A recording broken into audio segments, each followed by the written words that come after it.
ಯಾರು ಬೇಕು? ಹೋಗಿ.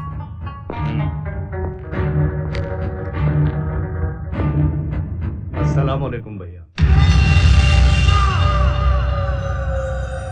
भैया मेरा नाम करीम लाला है। बरोदಕ್ಕೆ ಮುಂಚೆ ಮೈ ಫೋನ್ करके ನಿಮ್ದು ಅಪಾಯಿಂಟ್ಮೆಂಟ್ ತಗೊಂಡಿದ್ದೇನೆ ಭಯ್ಯ। ಬೋಲೋ ಭಯ್ಯ, MG ರೋಡ್ ಅಲ್ಲಿ ಇಂಪೀರಿಯಲ್ ಥಿಯೇಟರ್ ಐತಲ್ಲ, ಅದು ನಮ್ಮ ಹಿರಿಯರ ಆಸ್ತಿ ಭಯ್ಯ। ಬಿಲ್ಡರ್ ಸುಬ್ರಾವ್ ಹೇಳಬೇಕು, ಅವರು ನಮ್ಮ ಅಪ್ಪನ ಹತ್ರ ಸೈನ್ ಮಾಡಿಸ್ಬಿಟ್ಟು ಆ ಆಸ್ತಿನ ಅವ್ರ ಹೆಸರಿಗೆ ಬರ್ಸ್ಕೊಂಡ್ಬಿಟ್ಟಿದ್ದಾರೆ ಭಯ್ಯ। ಅದ್ರ ಬೆಲೆ ಎಷ್ಟು? 3 ಕರೋಡ್ ಭಯ್ಯ, 3 ಕೋಟಿ। ಅದ್ರಲ್ಲಿ ಅರ್ಧ ನೀನ್ ನನ್ ಕೊಡ್ಬೇಕಾಗುತ್ತೆ। ಜಿ ಅಚ್ಚಾ ಭಯ್ಯ। ಭಯ್ಯ ಅಡ್ವಾನ್ಸ್ ಏನು ಬೇಡ, ಹಕ್ಕಿನ ಪತ್ರ ನಿನ್ ಕೈಗೆ ಬರುತ್ತೆ, ಮಾತಿನ ಪ್ರಕಾರ ನೀನ್ ಪೂರ್ತಿ ಅಮೌಂಟ್ ಕೊಡ್ತೀಯ। ಖುದಾ ಹಾಫಿಸ್ ಭಯ್ಯ।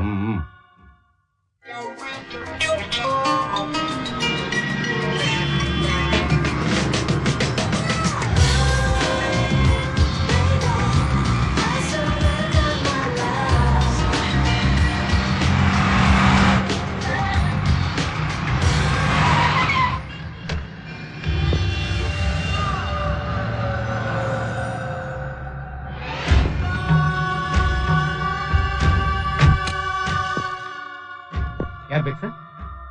ನಿಮ್ ಯಜಮಾನ್ರಿಗೆ ಹೇಳು ಮ್ಯಾಂಗ್ಳೂರಿಂದ ಬಂದಿದ್ದಾರೆ ಅಂತ। ಪ್ಲೀಸ್ ಕೂತ್ಕೊಳ್ಳಿ ಸರ್, ಹೇಳ್ತೀನಿ ಸರ್। ಮಂಗಳೂರಿಂದ ಯಾರೋ ನಿಮ್ಮನ್ನು ಕೇಳ್ಕೊಂಡು ಬಂದಿದ್ದಾರೆ। ಮಂಗಳೂರಿಂದ? ಹೌದು ಸರ್, ಸರ್ ಕರೀತಿದ್ದಾರೆ। Excuse me. Yes, come in please. Be seated. ಯಾರು ನೀವು? ನನಗೆ ಏನಾಗಬೇಕಿತ್ತು? ಇದರಲ್ಲಿ 36 ಲಕ್ಷ ರೂಪಾಯಿ ಸ್ಟಾಂಪ್ ಪೇಪರ್ ಇದೆ। ಇದ್ರೆ ನಾನೇನ್ ಮಾಡ್ಲಿ? ಈ ಎಲ್ಲಾ ಸ್ಟಾಂಪ್ ಪೇಪರ್ ಮೇಲೂ ನೀವು ಸೈನ್ ಮಾಡ್ಬೇಕು। ಯಾರೋ ನೀನು ಇಡಿಯಟ್? ಖಾಲಿ ಸ್ಟಾಂಪ್ ಪೇಪರ್ ಮೇಲೆ ನಾನೇ ಸೈನ್ ಮಾಡ್ಬೇಕು? ನಿನ್ ಪ್ರಾಣ ನಿನ್ ದೇಹದಲ್ಲಿರ್ಬೇಕಲ್ಲ, ಅದಕ್ಕೆ। ಏನ್ ನನ್ ಹೆದರ್ಸ್ತೀಯಾ? ಹಾಗಂತಲೇ ಅನ್ಕೋ। ಓ ಹೋಗಲ್ಲ, ನಿನ್ನಂತ ಪುಟ್ಕೋತಿಗಳನ್ನ ಬಹಳ ಜನ ನೋಡಿದೀನಿ। ಏ ಸುಬ್ರಾವ್, ಈ ಟೋನಿ ಬ್ರಿಗ್ಯಾನ್ಸ್ ಎದುರಾಕೋಬೇಡ। ಯಾವ ಗಲ್ಲಿ ಟೋನಿ ಬ್ರಿಗಾನ್ಸನೋ ನೀನು? ಗಲ್ಲಿ ಅಲ್ವೋ, ಯಮಲೋಕದಿಂದ ನಿನ್ ಹಣೆ ಬರ ಬರೆಯಕ್ ಬಂದಿರೋ ಬ್ರಿಗ್ಯಾನ್ಸ, ಟೋನಿ ಬ್ರಿಗ್ಯಾನ್ಸ। ಏಯ್, ಏನ್ ಮಕ ನೋಡ್ತೀಯ? ಸೈನ್ ಮಾಡ, ಮಾಡ್ತೀಯ ಇಲ್ವೋ ಸೈನು?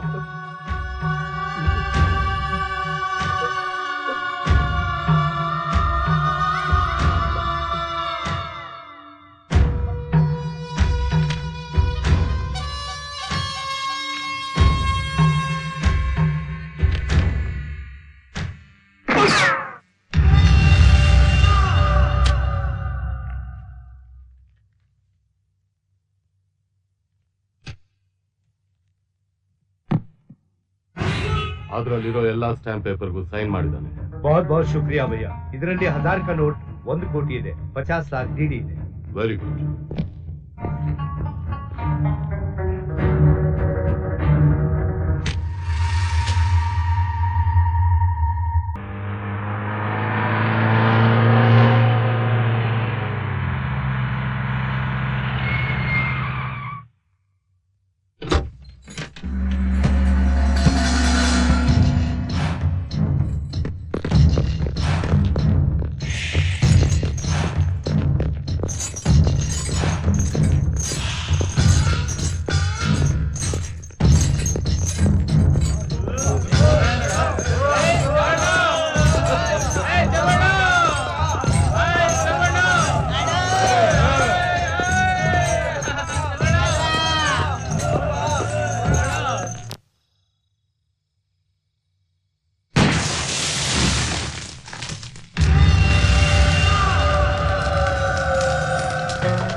ಏನ್ ಬಂದೆ?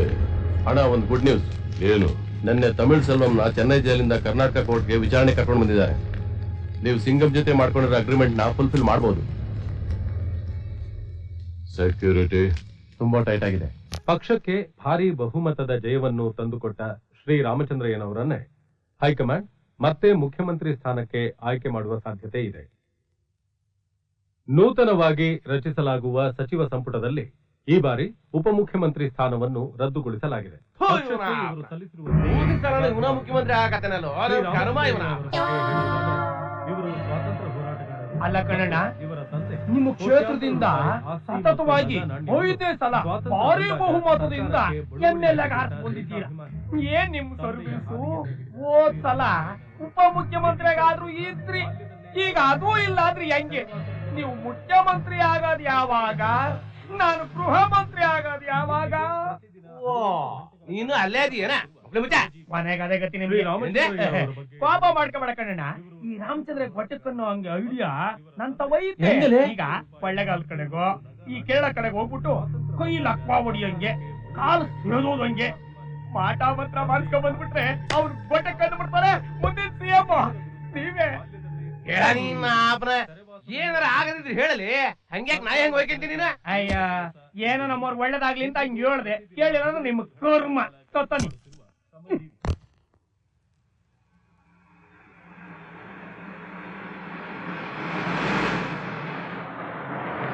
ನಮಸ್ಕಾರ. ನಮಸ್ಕಾರ ಸರ್. ಶರಣ್ರಿ ಸರ್. ನಮಸ್ಕಾರ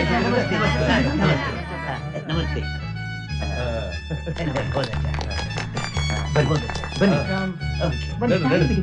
ಬರ್ಲಿ ತೆಗಿ.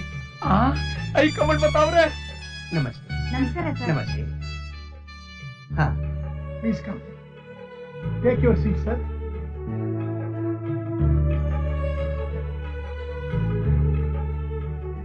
ಹೈಕಮಾಂಡ್ ನಿಂದ ವೀಕ್ಷಕರಾಗಿ ಬಂದಿರತಕ್ಕಂತ ಶ್ರೀ ಸುನೀಲ್ ಜೋಶಿ ಅವರೇ, ಹಿರಿಯ ಮುಖಂಡರಾದ ಶ್ರೀ ರಾಮಚಂದ್ರಯ್ಯನವರೇ ಮತ್ತು ಮಾನ್ಯ ಸದಸ್ಯರೇ, ಈಚೆಗೆ ನಡೆದ ಚುನಾವಣೆಯಲ್ಲಿ ನಮ್ಮ ಪಕ್ಷ ಪ್ರಚಂಡ ಬಹುಮತದಿಂದ ಗೆಲುವು ಸಾಧಿಸಿದೆ.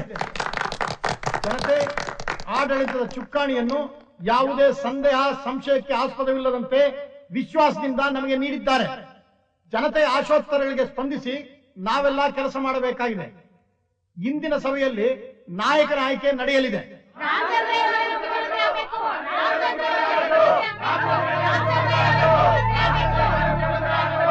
ಆದರೆ ಹೈಕಮಾಂಡ್ನವರು ಯಾರನ್ನ ಆರಿಸ್ತಾರೋ ಅವ್ರನ್ನ ಒಪ್ಕೊಳ್ಳೋದು ಸಂಪ್ರದಾಯ. ಈಗ ಸನ್ಮಾನ್ಯ ಶ್ರೀ ಸುನೀಲ್ ಜೋಶಿ ಅವರು ಮುಂದಿನ ಮುಖ್ಯಮಂತ್ರಿ ಯಾರು ಅನ್ನೋದನ್ನ ತಿಳಿಸ್ತಾರೆ. नमस्कार। हमारा पक्ष सारा हिंदुस्तान में बहुत बड़ा पक्ष है, इसलिए इस राज्यवासियों ने हमारे ऊपर बहुत भरोसा रखे हैं। इसलिए इस राज्य को धीरे धीरे आगे बढ़ाने के लिए बहुत योजना बनाना है। जल्दी से जल्दी गरीबी हटाने के लिए योजनाओं को परिष्कार बनाना है। किसान और मजदूर लोगों को आगे आगे बढ़ाने के लिए नया नया योजना बनाना है। ಇವ್ ಲಿಂಗೇಗೌಡ ಅದ್ ಯಾವನ್ಲೇವ ಮಾತ್ಗೂ ಬನಾನಾ ಅಂತವ್ನೆ. ಬೋರ್ತದೆ MLA ಆಗಿದ್ದಿ ಆಟೋ ಗೊತ್ತಾಗಿಲ್ಲಂಗೆ. ಬನಾನಾ ಅಂದ್ರೆ ಬಾಳೆಹಣ್ಣು ಅಂತವಕನ. ಬಾಳೆಹಣ್ಣು ಅದಕ್ಕೆ ಇಲ್ಬೋತು. ಅದು ಬರೋಲ್ಲ ಕಣಯ್ಯ. ಬಾಳೆಹಣ್ಣು ಮಾರೋರು ಕಳಕ ಮಾರೋರು ಯಾರು ಬೇಕಾದ್ರೂ CM ಆಗ್ಬೋದು ಅಂತವ. ಹಂಗನ್ ಮತ್ತೆ इसीलिए हमारे पक्ष के हाईकमान ने सर्वश्री रामचंद्र जी को इस राज्य के मुख्यमंत्री बनाने का आदेश दिया है।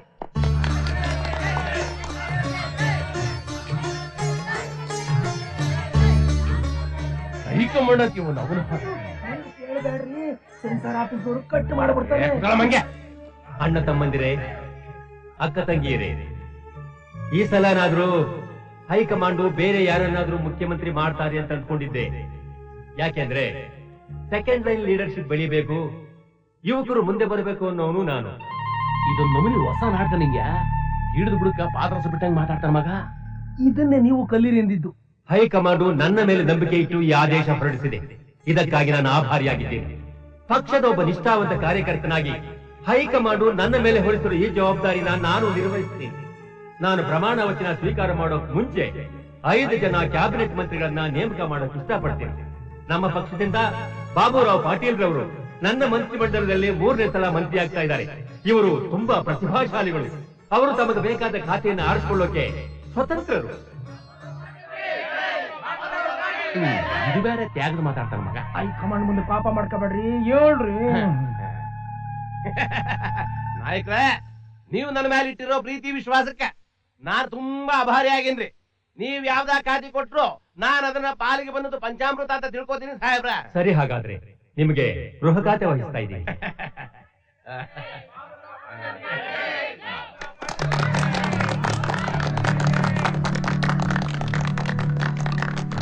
ಇನ್ನು ಆರ್ಥಿಕ ಖಾತೆಯನ್ನ ಗೋವಿಂದ ಸ್ವಾಮಿ ಅವರಿಗೆ ವಹಿಸಲಾಗಿದೆ. ಅತಿ ಹೆಚ್ಚಿನ ಮತದಾರರನ್ನು ಒಳಗೊಂಡಿರುವ ಉತ್ತರಹಳ್ಳಿ ಕ್ಷೇತ್ರದಿಂದ 75% ಮತ ಗಳಿಸಿ 2ನೇ ಬಾರಿಗೆ ಆಯ್ಕೆಯಾಗಿರುವ ಅತಿ ಚಿಕ್ಕ ವಯಸ್ಸಿನ ಶ್ರೀಮತಿ ಸುನೀತಾ ಮಹದೇವ್ ಅವರನ್ನ ವಿದ್ಯಾಮಂತ್ರಿಯಾಗಿ ಆಯ್ಕೆ ಮಾಡಲಾಗಿದೆ.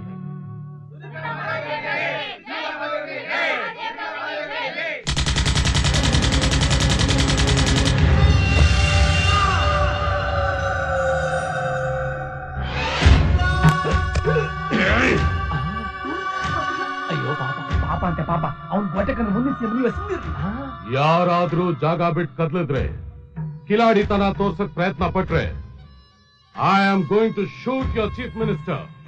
ನೀವು ಸಾಯ್ತೀರಾ.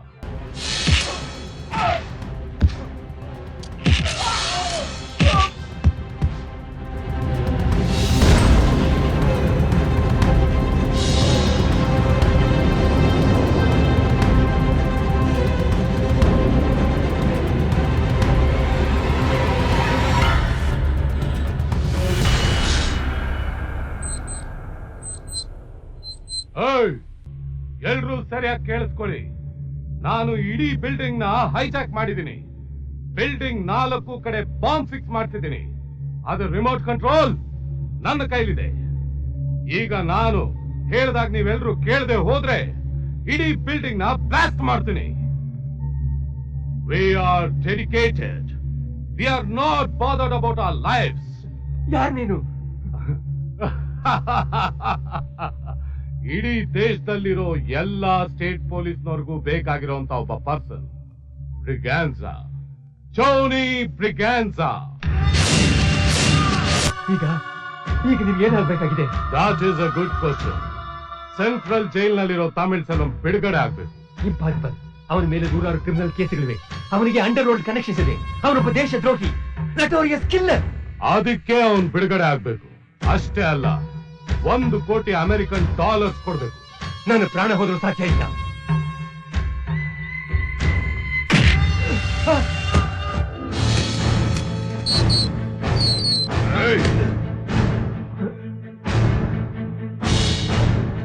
Nice! Position!